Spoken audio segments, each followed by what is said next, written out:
사도 바울은 오늘 본문 고린도전서 12장 12절에서 교회 안에서 믿는 자들의 교우들 간의 일치, 연합을 설명하기 위해 인체, 즉 몸을 이렇게 비유로 사용하고 있어요.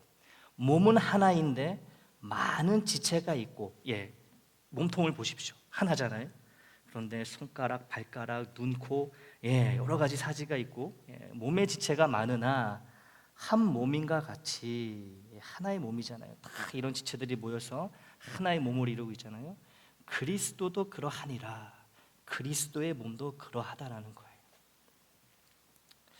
바울은 이 육체의 이 지체들 간의 상호 연결성과 이 그리스도 안에서 발견되는 영적 연합 사이의 이 유사점, 비슷한 점에 대해서 이야기하고 있는 거예요. 그는 우리의 몸이 여러 부분으로 구성되어 있지만 하나의 통일된 하나의 전체로서 함께 움직인다고, 작용한다고 강조하고 있습니다. 그래서 오늘 본문의 요점은 그리스도 안에서 믿는 자들이, 믿는 우리가, 이 교우들이 일치해야 된다, 연합해야 된다. 이것이 바로 오늘 본문의 요점이에요. 하나가 되어야 된다는 거죠. 이는 성경이 교회에 대해 가르치는 매우 본질적인 진리입니다. 교회하면 이 말씀부터 떠올라야 되는 거예요. 믿는 자들의 연합과 일치. 신자 개개인의 그 은사와 역할과 또 자라난 배경은 다양하지만 모두 그리스도에 대한 공통된 믿음으로, 그리스도를 향한 믿음으로 하나 되고 연합되어 있다는 거예요. 교회가, 이 공동체가 그렇다는 거죠. 교회 안에 각 교우들의 타고난 성격, 성향, 생각이 저마다 다 다르고 자고나란 환경이나 배경도 다 다르다는 것을 모르는 사람은 이 자리에 없습니다. 다 다르다는 것을 알고 있어요. 우리는 각자가 절대로 같지 않습니다. 다 달라요. 어떻게 달라도 그렇게 다른지 모를 정도로 너무너무 달라요. 모두가 다. 나와 가장 잘 맞는 사람이라고 생각해서 결혼을 하고 또 나를 닮은 자식이 함께 사는 이 가족 간에도 이런 차이와 다름이 존재한다는 사실을 우리가 감안해 볼 때에, 그렇잖아요. 가장 가까운 피부치 부모와 자식 사이에도, 그리고 무천이라고 하는 정말 제일 가까운 그 부부 사이에도 이 서로 달라가지고 차이가 발생하잖아요. 이런 것을 볼 때 생판 모르는 사람들이 모이는 교회가 이 하나가 되어야 한다는 말씀은 이 들을 때마다 이 여간 부담이 되는 말씀이 아니라는 거죠. 온 교우가, 서로 달라도 너무 다른 모든 교우가 하나가 된다는 말 자체가 불가능하다고 짐작해서 이 교회의 하나됨이 애초에 불가능하다는 생각에 포기하는 사람들도 적잖이 존재합니다. 교회 안에서. 어떻게 이렇게 다른데 하나가 될 수 있을까? 그냥 아예 안 되는 일로 포기해 버리는 거예요. 우리의 생김새, 성격, 성향, 생각이 다르다는 것이 교회의 일치와 연합을 이루는데 큰 장애물이면서 동시에 분열과 다툼과 분쟁을 불러오는 화근이라고 생각하는 경향이 우리에겐 있습니다. 우리의 다름이 우리에게 너무나 안 좋게 작용을 한다고 생각하는 거예요. 이것이 일치와 연합을 불가능하게 만든다고 생각한다는 거죠. 서로 다르다는 것이. 각자의 다름과 차이가 매우 부정적으로 작용하고 있어요. 저 사람은 나랑 안 맞아 라는 말이나 생각을 안 해보신 분은 없을 것입니다. 나랑 안 맞아.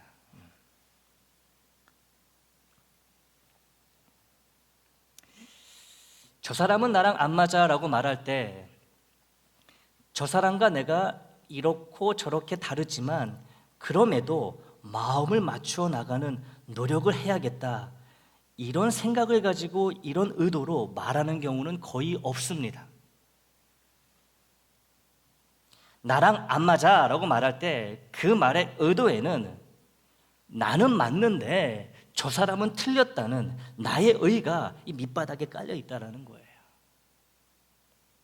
내가 옳고 저 사람이 틀린 거니 같이 말을 섞을 필요가 없고 좋은 관계를 회복하고 유지할 필요가 없다고 그냥 판단해 버린다는 거예요. 나랑 안 맞아, 이 말 한마디에, 이 두 마디에 이런 의미가 담겨 있는 거예요. 관계의 단절, 관계의 포기. 그냥 나와 저 사람이 다를 뿐인데 이것을 나는 맞고 저 사람은 틀리다는 부정적 시각으로 왜곡하여 연합과 일치의 관계가 절대로 이루어질 수 없는 이 관념적인 이상이라고 꿈이라고 치부해 버린다는 거예요. 하나님의 말씀, 교회가 하나 되어야 된다는 이 말씀을 들을 때도 말씀은 말씀이고 현실은 그게 아니야, 이렇게 생각해 버리기 쉽다라는 거예요. 왜냐하면 나랑 맞는 사람이 없거든요. 근데 어떻게 하나가 됩니까?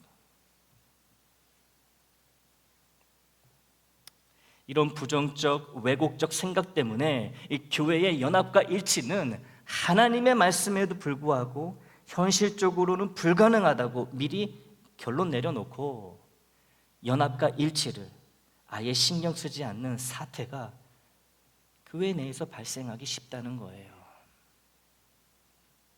우리는 서로의 차이와 다름이 곧 틀린 것이라는 잘못된 공식을 갖고 있는 것 같습니다. 차이와 다름이 곧 틀린 거다. 하지만 이러한 공식은, 이러한 생각은 전혀 성경적이지 않습니다. 우리의 차이와 다름은 옳고 그름과 상관이 없는 거예요. 왜냐하면 우리가 서로 다른 이유가 하나님으로부터 비롯되었기 때문입니다. 시편 139편 13절, 14절 말씀 보도록 하겠습니다. 주께서 내 내장을 지으시며 나의 모태에서 나를 만드셨나이다. 내가 주께 감사하옴은 나를 지으심이 심히 기묘하심이라. 주께서 하시는 일이 기이함을 내 영혼이 잘 아나이다. 아멘. 여기서 다윗은 하나님이 다윗 자신뿐만 아니라 모든 사람을 하나하나 세심하게, 특별하게 만드신다는 것을 노래하고 있습니다. 몸속 내장을 비롯해 몸 밖에 보이는 모양새, 그리고 성격적 특징, 모든 것을 하나님이 다 다르게 서로 다른 모습으로 다양하게 창조하신다는 그런 찬양의 내용입니다. 우리 각자가 고유한 생김새를 갖고 있고 다양한 성격을 서로 갖고 있다는 것은 우리 개개인을 향한 하나님의 친밀한 관심과 관계를 나타내면서 동시에 하나님의 창조적 능력을 드러내고 있습니다. 우리의 다름이 곧 하나님의 창조적 능력이라는 거예요. 이 땅에 살고 있는 무수히 많은 사람들 중에 나와 똑같은 사람은 단 한 사람도 없습니다. 나는 나만의 고유한 모습과 성격과 특징을 창조적인 창조주 하나님으로부터 특별히 받은 거예요. 셀 수 없이 수많은 사람들 모두가 서로 다 다르다는 것은 창조주 하나님만이 하실 수 있는 놀라운 일이 아닐 수 없습니다. 하나님의 친밀한 관심과 놀라운 창조 능력을 반영하는 우리의 서로 다른 이 차이점은 그래서 이 좋지 못한 부정적인 것이 아니라 이 선하고 좋은 것이에요. 왜요? 하나님이 주신 것이기 때문에 그렇다는 거예요. 우리의 다름이.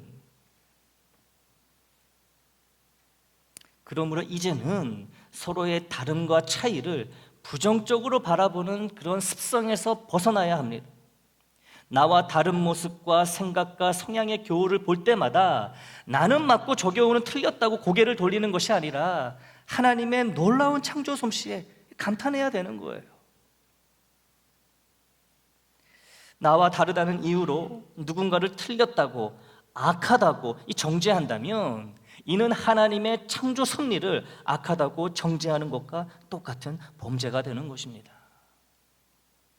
물론 하나부터 열까지 나와 한 개도 안 맞는 사람이 있을 수 있어요. 진짜 하나도 안 맞는 사람이 있을 수 있습니다. 나는 바다가 좋은데 저 교우는 산이 좋다고 합니다.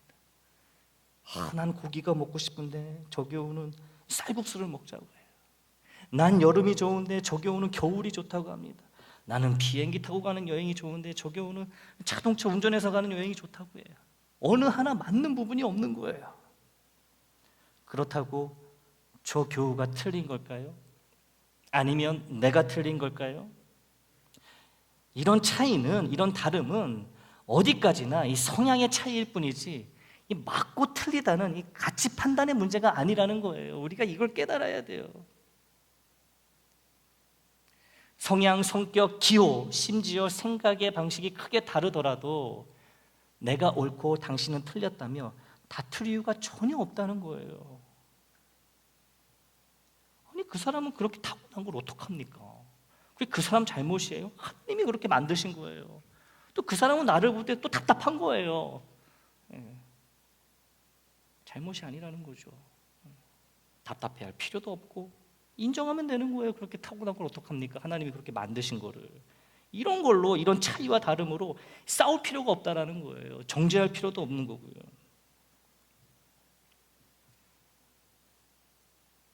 산을 좋아하는 사람은 산으로 가고 바다를 좋아하는 사람은 바다로 가면 되는 거죠. 하나님이 나에겐 산을 좋아하는 마음을 주셨고 저 사람에게는 바다를 좋아하는 마음을 주셨구나. 하나님이 주신 성향대로 나는 산으로, 저 사람은 바다로 가면 되겠네. 산도 하나님이 지으시고 바다도 하나님이 만드셨으니 각자 좋아하는 대로 가면 되는 거지. 이런 자세가 바람직하다라는 거예요. 그런데 산을 좋아하는 사람이 바다를 좋아하는 사람을 향해 바닷가 그거 가봤자 모래바람에 몸에 먼지만 들러붙고 귀찮기만 하고 태양 자외선에 피부만 상하지 좋을 거 하나 없는데 왜 바다를 가려고 하지? 이렇게 말한다거나 바다를 좋아하는 사람이 산을 좋아하는 사람에게 산에 가봤자 나무밖에 볼 거 더 있나? 답답하기만 하지. 산에 가면 벌레만 있고 나무 뿌리에 걸려 넘어지기라도 하면 어쩌려고 그래? 산에서 길을 잃어버리라도 하면 어쩌려고 그래? 이렇게 말하지 말자라는 거죠. 이렇게 생각도 하지 말자라는 거예요. 당신은 산을 좋아하는군요. 당신은 바다를 좋아하는군요. 당신은 그냥 집에서 쉬는 걸 좋아하는군요. 그냥 그렇게 하나님이 각자에게 주신 성향과 차이를 인정해주면 되는 거예요. 틀린 사람은 아무도 없습니다. 모두가 옳은 거예요. 생긴 대로 사는 거니까. 그렇게 살라고 하나님이 그렇게 만드셨으니까. 그냥 인정해주면 되는 겁니다.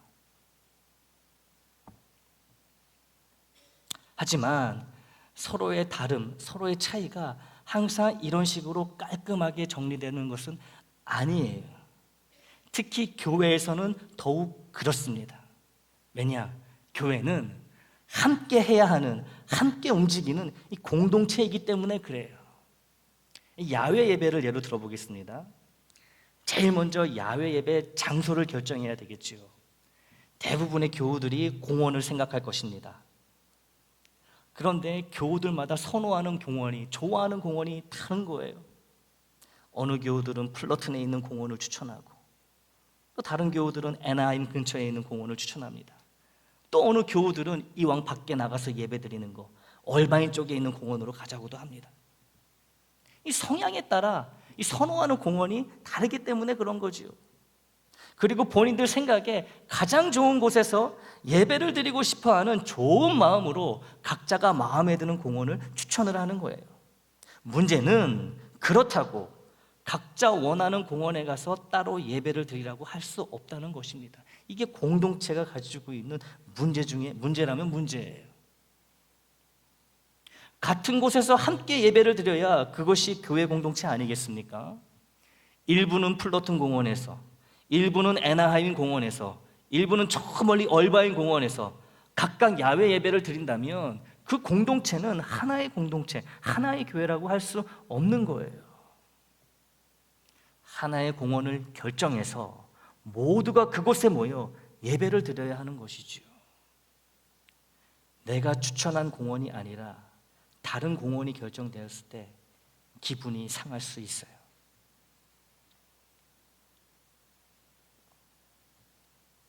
그래서 야외 예배에 참석하고 싶은 마음이 생기지 않을 수도 있습니다.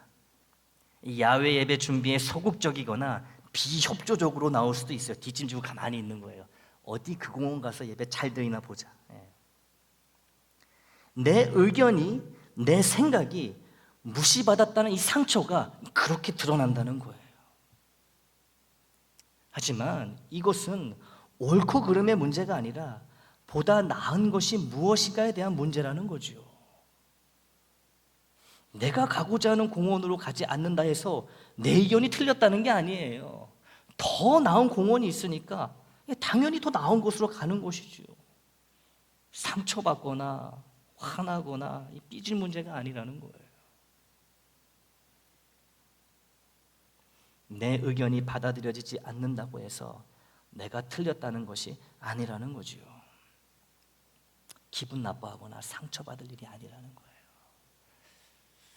나는 플러튼 공원에서 예배를 드리고 싶어도 다수의 교우들이 근처 애나임 공원이 더 좋다고 하면 애나하임 공원이 애장 공동체에 더 유익이 된다고 생각하고 애나하임 공원 야외 예배에 기쁜 마음으로 참석하면 되는 거예요. 이 문제될 게 뭐가 있습니까? 그런데 끝까지 플러튼 공원을 고집하며 교회에서 실수하는 거라고, 애나하임 공원에 가서 예배드리면 결국엔 아무도 좋아하지 않을 거라고, 은혜 받지 못할 것이라고, 이 사람 저 사람 붙들고 불평하면 어떻게 될까요? 그래서 결국엔 교회가 시끄러워지니 야외 예배를 아예 취소해버리면 어떻게 하겠습니까? 계속 이런 식으로 자기 생각과 의견을 주장하고 고집하는 교우들이 있다면 이 교회가 결정하여 함께 할 수 있는 일이 몇 개나 있을까요? 어떻게든 결정하여 무슨 일을 한다고 한들 교회가 평안할 수 있겠습니까? 옳고 그름에 대한 문제는 하나님의 말씀에 비추어 정확하게 판단하고 결정해야 하지만, 옳고 그름의 문제가 아닌 생각과 성향에 관한 문제는 내 생각, 내 성향을 필요에 따라 내려놓고 포기하고 교회의 결정에 따르는 것이 매우 중요합니다. 이게 중요한 거예요. 이게 공동체예요. 교회 공동체에서 일어나는 불미스러운 일들은 복음과 관련된 신앙의 본질적인 문제로 발생한다기보다는 성향과 성격, 생각의 방식과 같은 사소한 차이에서 발생한다는 것을 우리는 잊지 말아야 돼요. 아무것도 아닌 문제로 교회에서 분란이 생긴다는 거예요. 복음 때문에 싸우는 교회 봤습니까? 그런 교회는 거의 없어요. 사탄은 이처럼 사소한 문제를 본질적인 문제인 양 우리를 속이고 호도한다는 거예요. 사탄의 이런 속임에 넘어가지 말아야 합니다. 사탄은요, 네 생각을 고집하고 네 생각이 인정받도록 최선을 다하라고, 그래야 네가 존중받는 거라고, 그래야 교회가 잘 된다고, 네 생각대로 안 되면 교회에 큰일이 생기는 거라고, 그렇게 자꾸만 나를 속이는 거예요. 속이려 합니다. 내 생각대로, 내 말대로 교회가 움직여야 된다고 사탄이 유혹하는 이유가 있어요. 교회의 머리는 예수님이시라는 성경 말씀에 불순종하게 만들기 위해서입니다. 골로새서 1장 18절 말씀을 보겠습니다. 그는, 즉 예수는 몸인 교회의 머리시라. 그가 근본이시오 죽은 자들 가운데서 먼저 나신 이니 이는 친히 만물의 으뜸이 되려 하심이요. 아멘. 교회는요, 주님의 몸이에요. 우리 애장도요, 주님의 몸이에요. 즉 우리 한 사람 한 사람이 주님의 몸을 이루고 있는 소중한 지체라는 거죠. 교회라고 하는 이 몸의 머리는 주님이십니다. 머리가 몸을 움직이듯이 교회는 주님의 뜻에 따라 움직여야 하는 거예요. 왜요? 주님의 몸이 우리니까. 근데 우리의 몸, 주님의 몸, 그 머리가 주님이니까 주님의 뜻대로 움직여야 되는 거 아니겠습니까? 당연한 거죠. 아주 그냥 적확한 그런 비유라고 할 수 있어요. 교회를 주님의 몸으로 이렇게 비유하고 있는 이 바울의 말씀은요, 아주 놀라운 말씀입니다. 그런데요, 주님이 주님의 몸인 교회를 움직이실 땐 이번엔 팔이 움직이고 다음엔 발이 움직이고 다음엔 목을 움직이고 이런 식으로 번호를 매겨가지고요, 그렇게 교회를 움직이시지 않는다라는 거예요. 그런 식으로는 움직이지 않으십니다, 교회를. 주님이 교회를 움직이시고 사용하시는 원칙들이 성경에 기록되어 있습니다. 에베소서 5장 21절 말씀이에요. 그리스도를 경외함으로 피차 복종하라. 함께 읽겠습니다. 시작. 그리스도를 경외함으로 피차 복종하라. 아멘. 이 말씀은 사도 바울이 에베소 교회에 전한 말씀으로, 에베소 교회는 다양한 남녀노소, 심지어 노예와 노예 주인들로 이루어진 공동체 교회였습니다. 어울릴 수 없는 자들이 지금 함께 모여 있는 곳이 에베소 교회였어요. 당시 아내들은 남편들의 말이라면 말 그대로 찍소리도 못하고 따라야 하는 매우 가부장적인 분위기 속에 살았고, 아이들은 어른들의 말에 무조건 따라야 했으며, 노예들은 당연히 주인의 말과 생각에 절대적으로 복종해야만 했습니다. 그리고 이러한 분위기는 교회 안으로 자연스럽게 스며드는 거예요. 에베소 교회 안으로. 그런데 바울은 당시 사회에서의 이런 통념을 주 안에서 과감히 깨뜨리고 있습니다. 최소한 교회 안에서는, 주님의 몸인 교회 안에서는 남편과 아내가 서로 복종하고, 어른과 아이가 서로 복종하고, 주인과 노예가 서로 복종해야 한다고 명하고 있습니다. 여기서 바울이 말하는 복종은 상대방이 시키는 대로 그대로 하라는 그런 의미에서의 복종이 아니라, 상대방을 존중하고 사랑하는 마음으로 상대방의 생각과 말에 귀를 기울이라는 그런 의미를 가지고 있어요. 이게 여기서 말하는 복종의 의미입니다. 뭐라고요?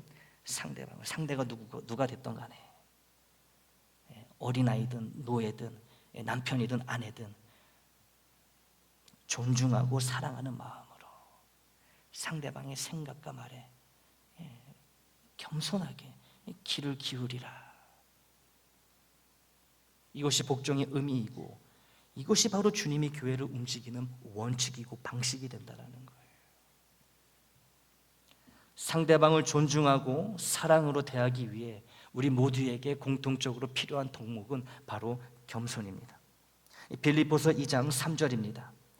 아무 일에든지 다툼이나 허영으로 하지 말고 오직 겸손한 마음으로 각각 자기보다 남을 낮게 여기고.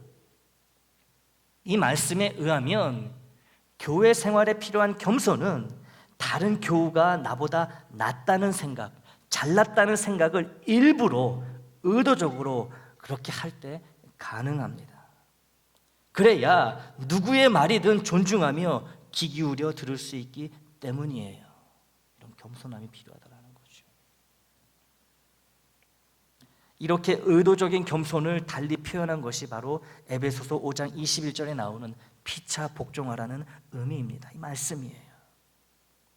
이렇게 의도적인 겸손, 즉 다른 교우가 나보다 낫다는, 훌륭하다는 생각을 일부러 해가면서까지 상대방의 생각을 존중하고 상대방의 말에 귀를 기울여야 하나, 꼭 그렇게까지 해야 하나라는 생각이 들 수도 있습니다. 에베소서 5장 21절을 다시 볼게요. 그리스도를 경외함으로 피차 복종하라. 피차 복종하라. 그리스도를 경외하라는 말은요, 그리스도께 순종하라는 말과 같습니다. 그러므로 그리스도를 경외함으로 피차 복종하라는 이 말씀은 그리스도 예수께 대한 순종으로 피차 복종하라, 피차 나보다 상대방 교우를 더 나은 사람으로 인정하여 그 교우의 생각을 존중하고 그 말에 겸손하게 귀를 기울이라는 이런 의미가 되는 거예요.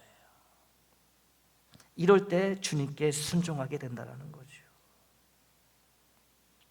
생명의 구세주, 만왕의 왕이신 주님의 뜻에 순종하여 우리가 서로를 존중하며 서로의 생각과 말에 귀를 기울인다면 우리 애장은 머리 되시는 주님의 뜻대로 움직이는 주님의 충성되고 건강한 몸으로 인정받을 수 있습니다. 사랑하는 교우 여러분, 우리 애장도 여느 교회와 마찬가지로 너무나 다른 성향과 생각을 지닌 사람들로 구성되어 있습니다. 한번 주변을 돌아보세요. 얼마나 다릅니까, 나하고.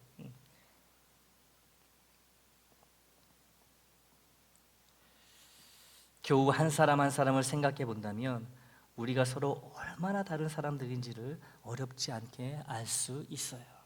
그러나 우리의 다름은 옳고 그름의 문제가 아니라 그냥 차이일 뿐입니다. 그냥 차이인 거예요, 차이. 하나님의 창조 능력을 드러내고 나타내는 아름다운 작품이 바로 우리 한 사람 한 사람입니다. 그러나 주님을 머리로 하는 교회 공동체로 우리가 모일 때는 각자의 서로 다른 성향과 생각을 다 만족시킬 수 없는 거예요. 그렇지 않습니까? 다 다른데 어떻게 다 만족을 시킬 수 있겠어요? 교회에서 행하는 게, 교회에서 결정하는 게. 각자의 생각이 어떻든 머리 되시는 주님의 뜻에 모두가 따른다면 이렇게 우리의 서로 다름이, 서로 다른 차이가 해결이 된다는 거예요.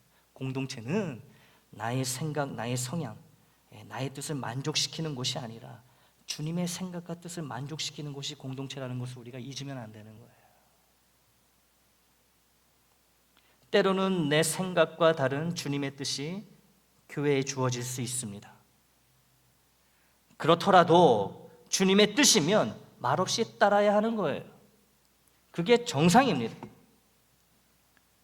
손은 손밖에 생각할 수 없고 발은 발밖에 생각할 수 없지만 머리 되시는 주님은 몸 전체를 정확하게 보고 계시기에 손을 움직여야 할 때와 발을 움직여야 할 때, 아니면 손과 발이 동시에 움직여야 할 때를 알고 계신다는 거예요. 그러니 손과 발을 비롯하여 주님의 몸을 이루는 모든 신체 기관들인 우리 각자는 주님의 뜻을 받아들여 주님의 의도대로 움직이거나 주님의 의도대로 때로는 가만히 있어야 하는 거예요. 주님의 몸의 일부에 불과한 내가 마치 머리인 양 주님 행세를 하려 한다면, 다시 말해 내 성향, 내 성격을 교회가 따라오도록 강요한다면 어떻게 되겠습니까? 어떻게 되겠어요? 여러분, 손이나 발, 코나 눈이 머리 역할을 하면 어떻게 될까요? 이 생각만 해도 끔찍하지 않습니까? 앞서 교회를 움직이는 주님의 뜻, 주님의 원칙에 대해 말씀을 나누었습니다. 나는 다른 교우를, 다른 교우는 나를 서로가 서로를 더 나은 존재, 더 나은 사람이라고 의도적으로 그렇게 생각하여 겸손과 사랑과 존중으로 서로의 생각과 말에 귀를 기울일 때, 진정으로 귀를 기울일 때 우리는 애장을 향한 주님의 뜻을 함께 발견하고 함께 받아들일 수 있습니다. 때로는 나의 생각과 말이 주님의 뜻일 수 있고 때로는 다른 교우의 생각과 말이 주님의 뜻일 수 있는 거예요. 항상 내 생각과 내 뜻이 옳지는 않다는 거죠. 틀릴 수도 있어요. 또 어떨 때는 틀린 것은 아니지만 더 나은 뜻이 있어서 내 생각이 받아들여지지 않을 때도 있다는 거죠.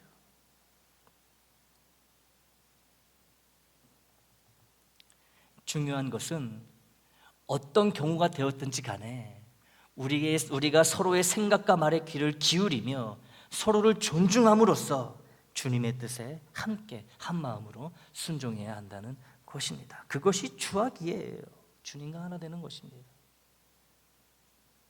이것만 지킬 수 있다면 우리 서로가 너무나 다른 성향과 성격과 생각을 가지고 있더라도 서로에 대한 존중을 통해 각자가 건강한 자존감을 주 안에서 지킬 수 있고 주님의 한 뜻에 따라 한 몸으로 존재하고 움직이는 애장 공동체가 될 수 있습니다. 나의 자존감, 나의 존재감은 내 생각과 내 뜻을 교회에 주장하고 고집하는 데 절대로 달려있지 않습니다. 나의 자존감과 존재감은 주님 안에서 서로를 높이고 존중하는 데 달려있는 거예요. 서로의 취향과 서로의 성향을 존중하면서 상대 교우가 나보다 낫다고 일부러 의도적으로 그렇게 생각하시기 바랍니다. 상대 교우가 누구이든지 그의 생각과 말을 정중히 귀담아 들어줄 때, 서로 그렇게 해줄 때 주님의 뜻이 내 생각과 다르더라도, 교회가 내 생각이 아닌 다른 교회의 생각을 인정하더라도 나 역시 교회를 통해 드러난 주님의 뜻을 기쁨으로 받아들일 수 있게 된다는 거예요. 무시받았다는 생각에 상처를 입지 않습니다. 시험에 들지 않아요. 분노하지 않습니다. 이렇게 되어야만 나의 영혼이 건강하고 우리 교회가, 우리 애장이 건강한 주님의 몸이 될 수 있습니다. 한 사람씩 따로 떼어내어 보면 절대로 함께할 수 없는 우리 각자가 그리스도를 머리로 하는 그리스도의 몸, 즉 교회의 구성원이 되어 함께하게 되었다는 것은 놀라운 일이 아닐 수 없습니다. 이런 게 기적인 거예요, 여러분. 우리가 세상에서 이렇게 모이라면 모이겠습니까? 달라도 이렇게 다른데. 근데 꾸역꾸역 모이잖아요, 때마다. 왜 그래요? 주님, 한 주님을 믿기 때문이에요. 이게 기적인 겁니다, 여러분. 우리 자체가 기적인 거예요. 이제 우리가 해야 할 일은 머리 되시는 주님의 뜻에 따라 한 몸으로 함께 움직이는 것입니다. 달라도 너무 다른 우리가 그리스도의 몸을 찢지 않고 한 몸, 한 공동체로 존재하기 위해서는 서로의 다름을 틀린 것으로 보지 않고 서로가 서로를 더 나은 존재, 더 훌륭한 사람이라고 의도적으로 일부러 그렇게 생각하며 겸손하게 상대방의 말에 귀를 기울여야 합니다. 누가 무슨 말을 하든 나보다 나은 사람이 이야기를 하니까 경청하자, 이렇게 하시기 바랍니다. 서로 그렇게 하시기를 바라요. 서로 그렇게 하시기를 바라요. 이런 존중과 사랑과 겸손이 서로에게 비추어지고 이루어진다면 비록 내 생각과 주장이 아니라 다른 교우의 생각과 주장이 주님의 뜻으로 드러나더라도 상처를 받는다거나 실족하거나 분노하지 않게 될 것입니다. 오히려 기뻐하게 될 거예요. 내 생각이든 다른 교우의 생각이든 이건 중요하지 않습니다. 주님의 뜻이 발견되고 인정되고 이루어지는 것, 이게 우리에겐 중요한 거예요. 이게 중요한 것입니다. 옆에 있는 교우의 눈을 바라보며 서로 고백하겠습니다. 당신은 나보다 나은 사람입니다.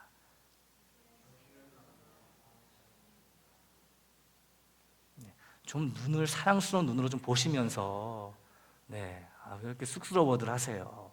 주안의 한 가족인데 다시 최영훈 장로님, 김효석 장로님 보시고 김문호 장로님, 유수석 장로님 보시고 한 분도 빠짐없이 서로 눈을 보시면서 고백합니다.